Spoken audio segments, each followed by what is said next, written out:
What if I told you that one of Christian music's most successful songwriter walked away from mainstream success to tackle society's darkest addiction?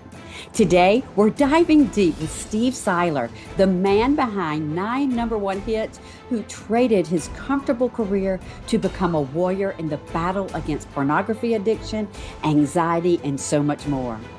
From Nashville Spotlight to the shadows of shame, Steve's groundbreaking project, Somebody's Daughter, shatters the silence around porn addiction. Using the same gift that gave us Circle of Friends, he's now crafting melodies that break chains and heal wounds most are afraid to even talk about. Today, we also dive into his newest project, What Hope Says, for those struggling with anxiety. This isn't just another success story.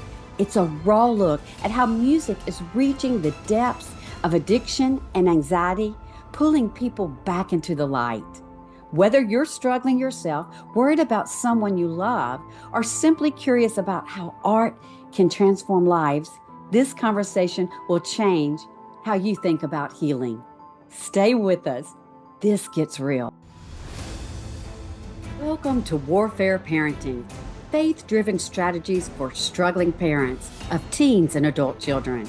I'm your host, Laine Lawson Craft. You're in the right place if you're battling with prodigal children, facing family crises, or seeking spiritual guidance in parenting.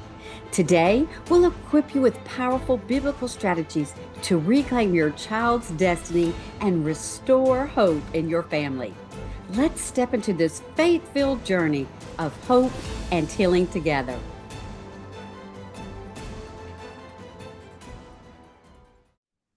You know, Steve Siler is founder and director of Music for the Soul.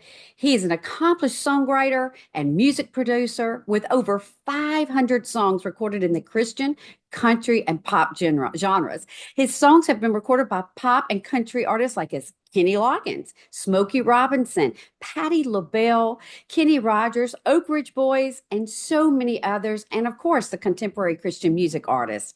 He has won Dove Awards #1 and 45 top 10 CCM songs to his credit.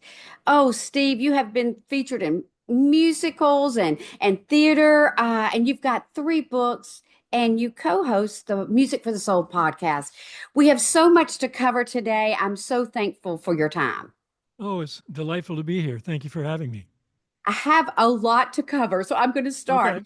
Okay. From writing the #1 hits like Circle of Friends to addressing pornography addiction through music, that's quite a journey.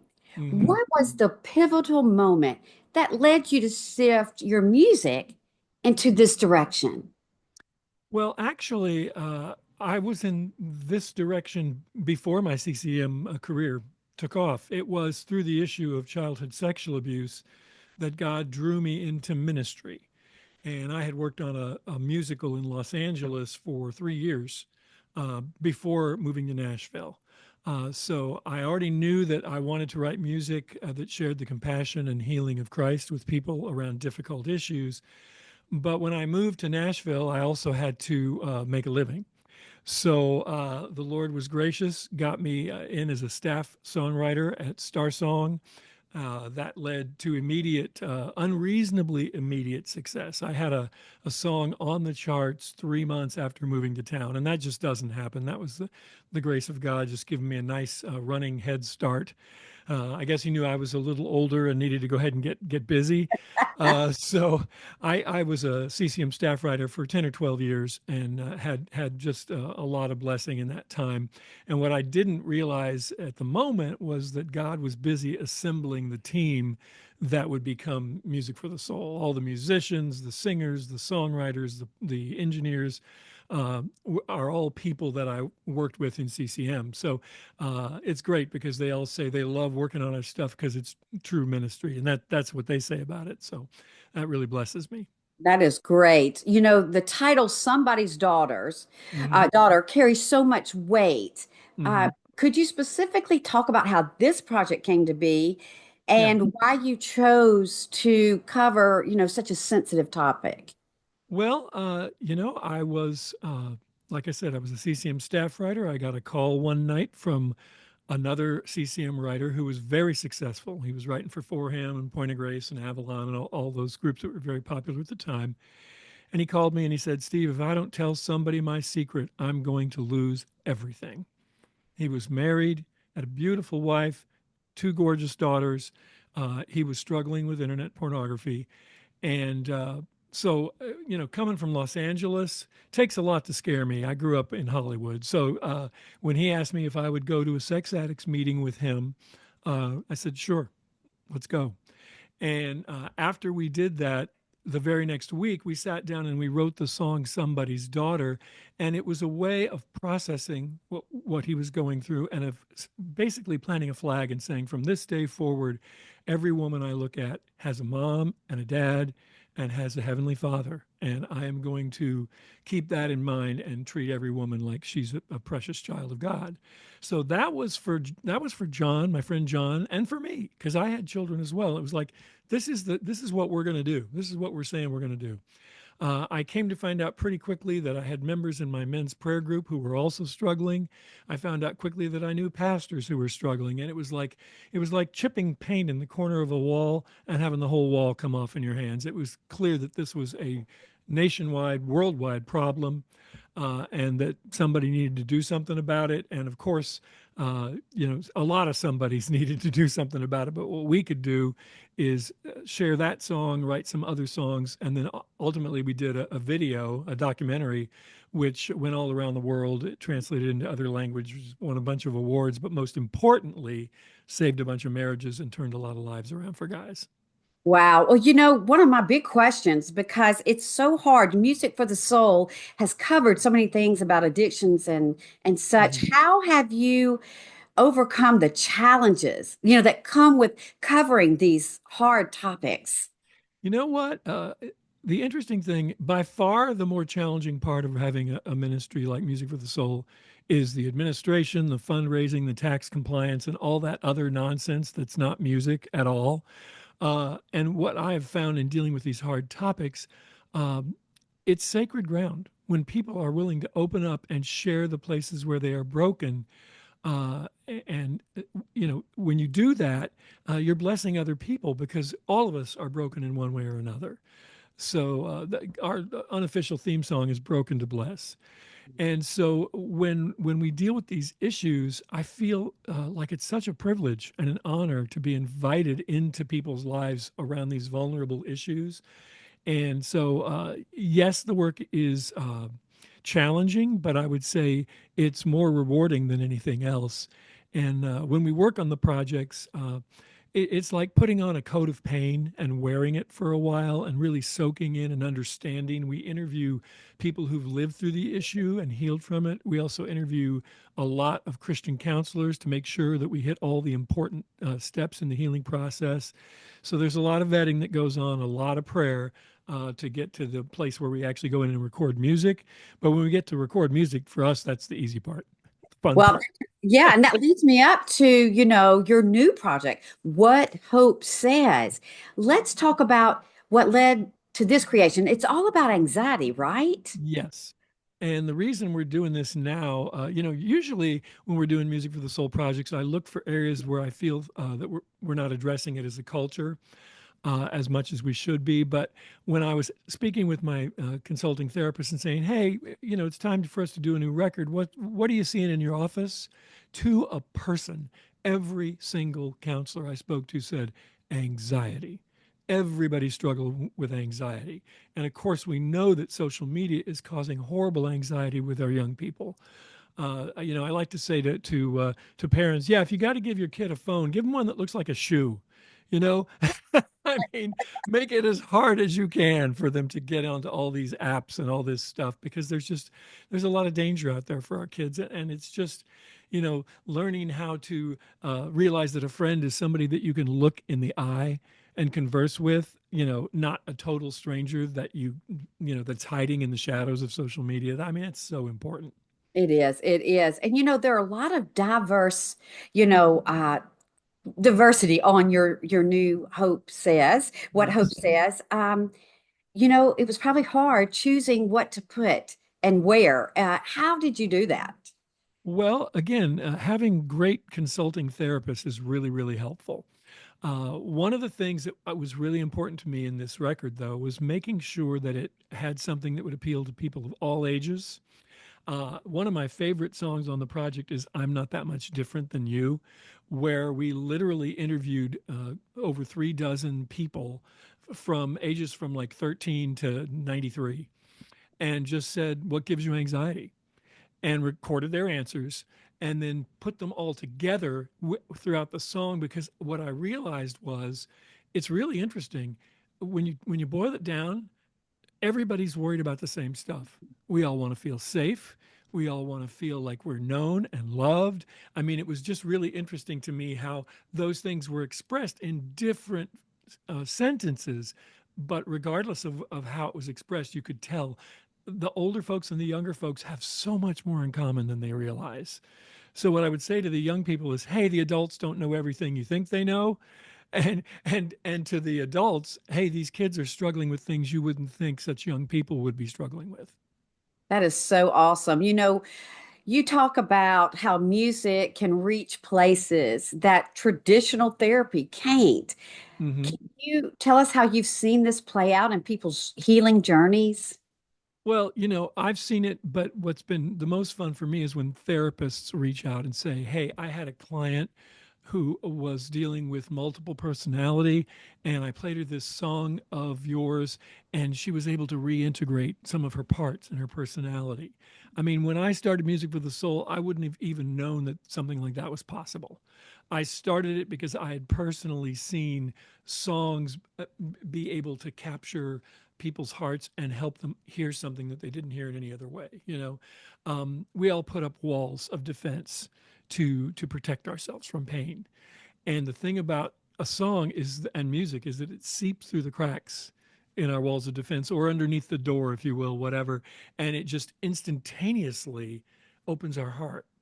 And when you open that heart up with music and then you place a healing lyric in there and you place the lyric in with a melody that can be remembered, because we remember more of what we hear in song than what we're told or what we read. So music has all this power to get there and get there fast. I had a therapist tell me that our songs help her accomplish in minutes what it would take months or years to accomplish in terms of breakthrough with clients who are stuck. So that's just the way God made us and the way God made music. So we're just taking advantage of what the Lord created. Well, that leads me right into another big question for me. Your work bridges the gap between entertainment and healing. And so, how do you balance that, creating the music that's both artistically compelling and Mhm. therapeutically effective? You've done that so well, Steve. Well, thank you very much. Uh, I'm a pop songwriter at heart. I grew up listening to pop music, loving pop music. And when I moved to Nashville and they found out that I was from LA and wrote pop songs, but I was a Christian, it was kind of like, well, could you do that and write Christian lyrics? And I was like, well, yeah, I don't see why not. So that's kind of how it got started. But any writer who's been writing as long as I have knows which kinds of melodies and which kinds of chord changes will move people and affect their hearts. So obviously, we're trying to take a lyric and match it to a melody, match it to music that will help it go deep in the heart, that will help it accomplish the work that God has for it. The interesting thing, though, I will say is, taste is so different. And so we have this one song called Keep Breathing, for example, that we originally recorded for somebody's daughter with a female vocal. Well, recently I recorded it with a male vocal and a very grungy kind of male vocal. And it's been fascinating because some people have said, yeah, I never really liked that song, but I love it now. It's the same song, right? Yeah. So one of the frustrating things for me as a music producer is I would like to go into the studio and record each of these songs in about 10 different styles, so that I could say it doesn't matter what marketplace we're aiming at, we've got a version that will connect there. But obviously, these recordings are expensive and time consuming, and so what we try to do is we try to make choices that we feel have a shot at engaging the largest possible number of people, and then we just trust God for the results because God knows where these songs are going to go. We don't. And so we're just prayerful that what we do will have meaning for a lot of people. And you have done that so well, Steve. Thank you. I really want to go back to many parents are listening and Okay. they have discovered that maybe their child is battling pornography. I know you've got a lot of experience from your success in this. How do you help parents? What would you say to them? What advice could you give us or wisdom that could help the parents start a conversation about pornography?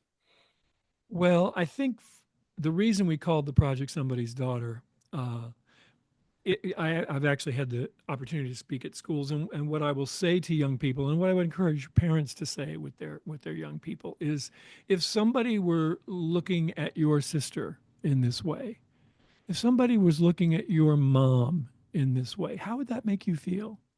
Would that be okay with you? Uh, I know that when I asked my own son that, when I saw his search for nude girls on the computer, all I had to say was, how would that make you feel if they were looking at your sister? And the tears sprang to his eyes. I think our young people are very sensitive in their hearts. They haven't had time to be corrosively corrupted by all the harshness out there in the world, but boy, they're seeing this stuff younger and younger. So I would encourage parents, the connection approach of somebody that they love, how would that make them feel? But I would always also encourage parents, you really can't start too young now, because most kids, they say, are seeing their first pornography by the age of somewhere between 6 and 8. Yes, yes, And pornographers are doing that on purpose. They're using ways to trap our kids and put stuff in front of our kids. And so I know it's difficult. I know that we can feel squeamish and uncomfortable. We want to keep them safe and protected as long as we can. And I would say that parents can say, the Lord made our bodies. Let's not do any shaming, right? Our bodies are beautiful. They are a divine creation that God created to house our souls and our spirits. So there's nothing wrong with your body, and there's nothing to be ashamed of. But for example, there are parts of your body that strangers don't need to be touching or seeing. If anybody makes you uncomfortable ever, you come and speak to us.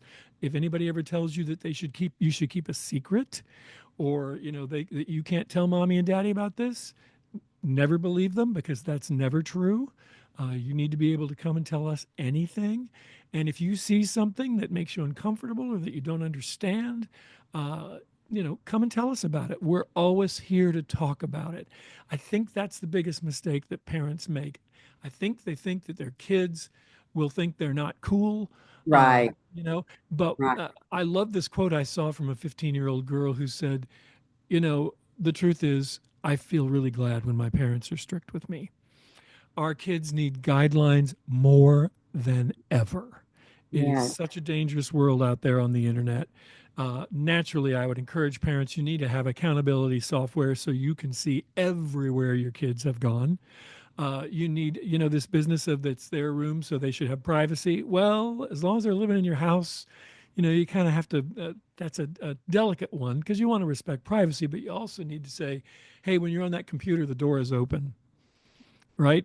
And you need to be able to check their phone and see where they've been, and you need to be able to have conversations with when they're going to stay at somebody else's house, because that's one thing that we discovered pretty quickly is other parents don't necessarily share your standard.